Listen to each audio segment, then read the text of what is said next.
Hey guys, welcome to a new movie review. Today I'm going to be talking about the 2019 reboot of Shaft. I've been a pretty big Shaft fan for a while now. Samuel L. Jackson's character in Pulp Fiction was loosely based on Shaft. I've seen the first Shaft film a long time ago. I'm probably going to try to rewatch it soon just to kind of make sure I'm remembering the film that I thought I remembered. I think I've seen bits and pieces of the Shaft sequels with Richard Roundtree. I think I saw that Shaft reboot from 2000 with Samuel L. Jackson quite a while ago. So I knew a little bit about the Shaft character, but it was interesting to see kind of how the character of Shaft would fit into a 2019 world of film. So that was kind of my biggest anticipation for why I wanted to see this new Shaft film, is kind of see where Shaft would fit into a 2019 action movie. So in this new film, you guys, John Shaft III, who's basically John Shaft's grandson, played by Jesse T. Usher, he basically works an IT job. He is really good at computers. He went to college. He's very much a different kind of person than what you remember from John Shaft first with Richard Roundtree and John Shaft II, that was played by Samuel L. Jackson in 2000. He's a very different person. He really hasn't stayed connected with his father over the years, who's John Shaft II, obviously, and that would make John Shaft I his grandfather, but hasn't really stayed in touch with them over the years. He's been closer to his mom. The mom was kind of always pushing college on him, letting him be his own man. So he's pursuing this IT job, but one day he's out with a friend, and the friend kind of leaves this get-together really early for whatever reason, and it turns out he died of a very mysterious overdose kind of death later that night that John Shaft III really isn't completely convinced of. He really doesn't feel like his friend would have done something like that. So he starts looking into it. He's basically about to pursue something that his grandfather and father have both been doing almost their entire lives, which is kind of taking on a case where what exactly happened to this person? Why did they die like this? How come it's so out of character for them and things like that? So he looks into it. It doesn't go over very well. So it eventually leads him down a path where he recruits his father, John Shaft II, played by Samuel L. Jackson. Like I said, he hasn't been on good terms with. The two of them kind of don't get along very well at first. John Shaft II is very violent. He likes to handle things with guns. He likes to just come out and say if he's really attracted to a woman. He likes to spank women. He has women over at his apartment all the time. Typical Shaft things that you would expect from those early 70s Shaft films that you would expect any generation of Shaft to be like, I guess. So they don't really get along. Obviously, John Shaft III is more clean. He lets his relationships kind of slide. He lets himself be friends before having a girlfriend and things like that. So he's a little bit more cleaner than his dad. But so the two of them team up for this mystery, and it goes a little bit better. Obviously, John Shaft II has a more violent approach. He's able to get more answers out of certain people that John Shaft III was not able to do. But it eventually gets to the point where the case gets so out of hand that even John Shaft II needs an additional help. So they recruit John Shaft I, played by Richard Roundtree, the original Shaft himself. And all three of them go into this case that basically gets really out of hand, to basically solve once and for all what exactly happened to this friend, how come this heroin overdose seems so out of character for him, and how come all these people involved wanted to make sure that this kept a mystery until the Shafts got involved. So overall, guys, I really like this film a lot. It's definitely a more comedic version of Shaft than I remember. I remember those earlier versions of Shaft. Yeah, it was kind of goofy when Shaft had like a girl over at the house, or yeah, it was kind of goofy when he was the coolest cat in town and he could get away with, hitting anybody with a bottle of anything at a bar anywhere. Or with John Shaft II, obviously he's a more violent Shaft, but once again, really into girls, really violent, really gets his way, coolest cat in town, can get away with anything.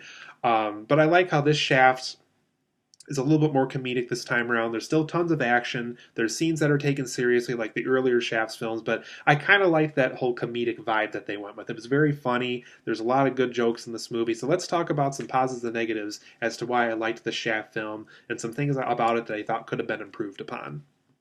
So first and foremost, I like the retro 70s vibe. Even the opening credits feel like something out of those original Richard Roundtree Shaft films. It's cool, it's swag. You hear the Isaac Hayes original theme song. It has that 70s vibe, 70s color tones. It kind of has that cool swag dialogue for some characters.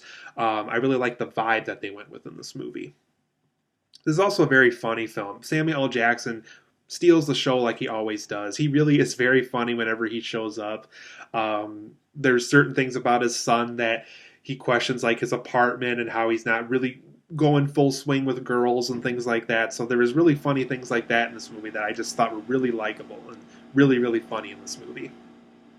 There's also some good action scenes in this movie when there's more than one Shaft that gets involved with this case. There really is some cool action scenes where Shaft unloads somebody's gun, takes their bullets, lets them have their gun but it's blank, or just randomly fires at something, or lets John Shaft III hold somebody's gun and things like that. So there's just some really cool action scenes in this movie that really just show how cool Shaft the character is.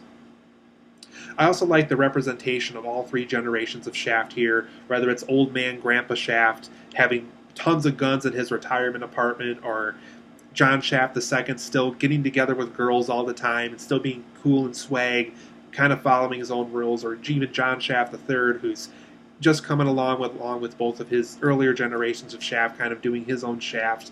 It was just really cool to see all three of these Shafts get together in one film and kind of solve the mystery with three Shafts in one film overall. This film also has tons of cool and groovy music. If Isaac Hayes was still alive, unfortunately he is not, he passed away. But they definitely did it in a vibe that I think he would have taken on if he was still alive to this day and got to do the Shaft score for this new movie. It's cool and groovy. He truly is the coolest cat in town once this music starts to play. I also liked how attractive and funny a lot of the women were in this movie, whether it was Regina Hall playing the mob, doing funny things, talking about John Shaft II and how horrible he was when she was around him and married to him and tried to raise a kid with him and stuff like that. I like the girlfriend that John Shaft III had. She was had this medical degree and she was really smart, but still really attractive, but still kind of really funny and things like that. So I really liked how funny and how attractive a lot of these women were in this overall Shaft movie. So, but for my negatives of this new film, some of the editing I thought was kind of weird. There's a scene with Regina Hall where she's like talking in front of the mirror, trying to get ready to talk to John Shaft II at a restaurant, and it just is edited really weirdly. Regina Hall's performance wasn't the bad thing. It was just how the scene was edited together was very weird. It just kind of felt like do a bunch of funny takes in this mirror, and we're going to keep the ones that work. We're going to do many takes in this one scene. Doesn't matter what you're talking about, but we're just going to piece them together and hope it works. And unfortunately, you can kind of tell that was the thinking behind some of the editing in this movie. Is it was just kind of weird and randomly thrown together in certain scenes, and it just kind of comes off as weird from an editing perspective.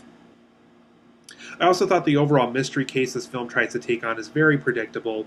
I saw the villain of this film 50 miles away. The second I saw the villain in this movie, I'm like, that's the villain. That's the guy who's behind all this. Not going to say who it is, obviously, for spoiler reasons, but it's very easy. If any of you who've seen like a Scooby-Doo cartoon or anything very, very amateurish like that, it's going to be very easy to pick up on the mystery in this film. It was just very predictable to me. I also would have preferred more Richard Roundtree. It was more of a glorified cameo more than anything. Yes, he's in the movie. Yes, it kind of makes sense when he shows up in the plot. But because this film is about three generations of Shaft, I felt like John Shaft II and John Shaft III get the most screen time, and then when John Shaft I shows up, Richard Roundtree is just kind of like, hey, here he is. That's all you're going to see of him. It just kind of felt like a glorified cameo to me.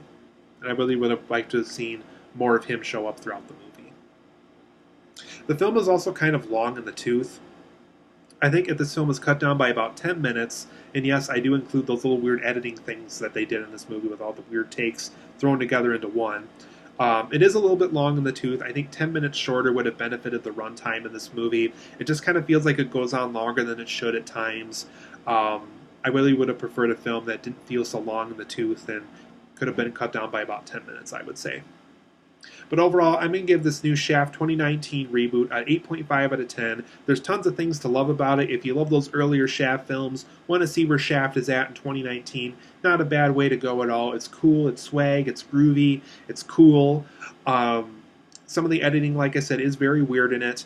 It is a little bit predictable in the mystery department as far as where the case goes and everything. Richard Roundtree, I would have liked to have seen him show up in the film more often.